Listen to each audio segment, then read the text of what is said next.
and art depends on a clear understanding of this. Let's make the equation here that feeling equals field consciousness.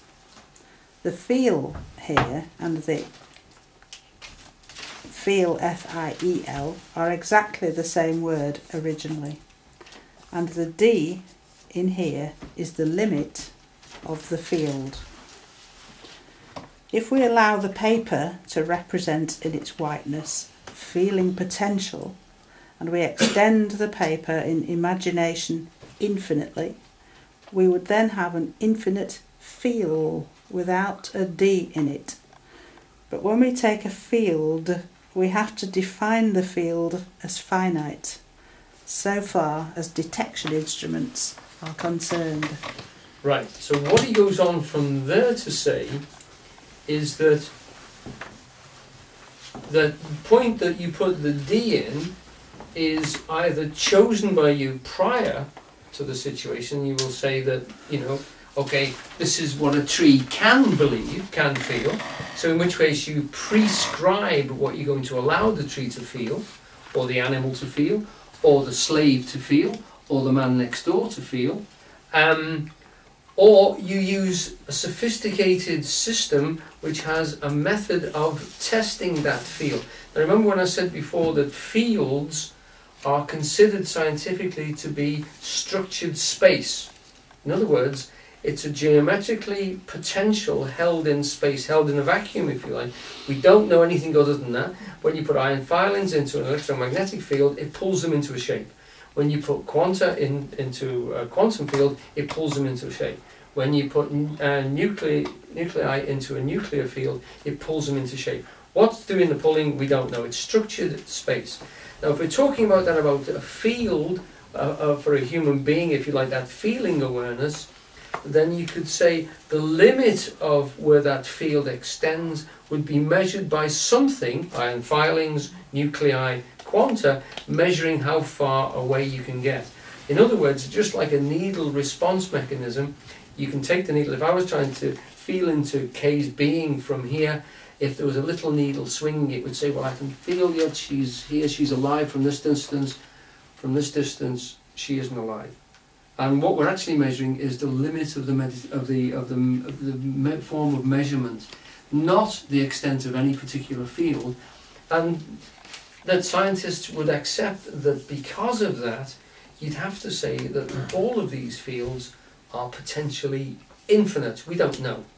But as far as our detection systems go, the limits of them are measured purely by the instrument, nothing to do with the field itself. It slides off and the measurement doesn't respond. So it's rather like the definition point.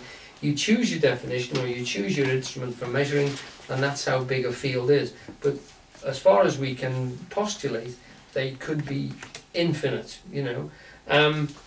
Now, what he then goes on to say is, what are you feeling when you're feeling into a situation? What he's saying is, you're going out and you're actually picking up in space movements of something. And he describes it as the white paper is the infinite sensitivity, and it feels within it certain things, and it feels them when they move. It doesn't feel them when they're still. So if we have those 2 points A, B, without destroying the fabric of the field, we can bend the field and pull them closer together. So what he's saying is when they contract, they create a more intensely structured field than when they're apart. Can you see that? Okay? So it does that, and it feels them getting closer together as intensity, and when it does that, it feels them getting apart as being less intensity. So contraction makes them more defined, and extension makes them less defined. And if we complicate that a little bit, this is one I made earlier. This is fantastic.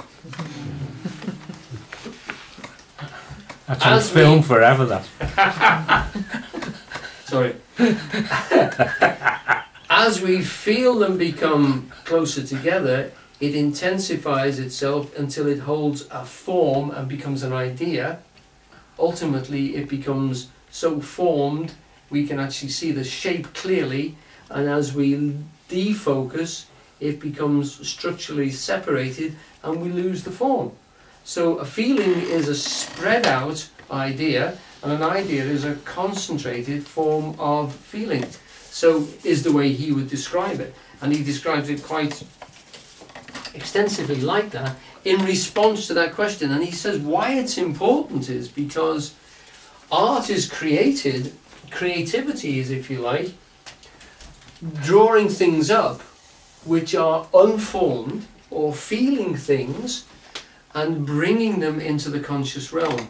And that human beings are doing this all the time. We're feeling things, we're having our attention drawn to our periphery of experience, of feeling states, the fringe, if you like, that he was talking about, and we're actually putting a shape on them. We're drawing them, painting them, describing them, writing plays about them. We're bringing these things in that we wish to express. So in that sense, we're going down into levels of feeling, picking up things which are unconscious to us at the moment, gathering them up and trying to draw them into a state in which we can actually capture them, formulating them into a shape or an idea, so that we can represent it to other people. And that's what I thought you were moving towards when you were talking about the tree-type consciousness, etc. What is our job creatively is to do that. And when you listen to the sort of descriptions that de Quincey is putting into that, he's actually putting human values into that, and poetic ones. The kiss of the moonlight, he makes a reference to, you know. The whisper of the evening breezes. These are things which poets have always done, but he's actually putting, if you like, human experience, descriptions of interrelations between human beings into the everyday experience of the world. The kiss of moonlight, the whisper, the roar of a waterfall, the swoop of a hawk. He's actually bringing these things in so that we're describing these situations which are animals and elements in the world, and describing them as human relationships. This is what we're doing, and this is a creative thing, as Eugene said. It's what the universe does in bringing things into awareness and taking them out again, and it's what we do creatively when we involve ourselves in that level with the world. Okay? Right. Now there's just a little bit more I wanted to do before we broke for a cup of tea. Is that alright? It's 9:20. So, what we got at the bottom there is something I just want to introduce before we have a break. Now, this is much more like a philosopher, you know. He's bald for a start, so... Oh, he must be clever. I'm on his side. Okay, he must be clever. You've got a nice, natty little line drawing there, but I thought I'd go for the photograph because, as V will tell you, the pencil can lie, but the camera can't. So, I wouldn't say that. doesn't look there. Okay, Alfred North Whitehead, 1861 to 1947. Mathematician, philosopher, lecturer at Cambridge.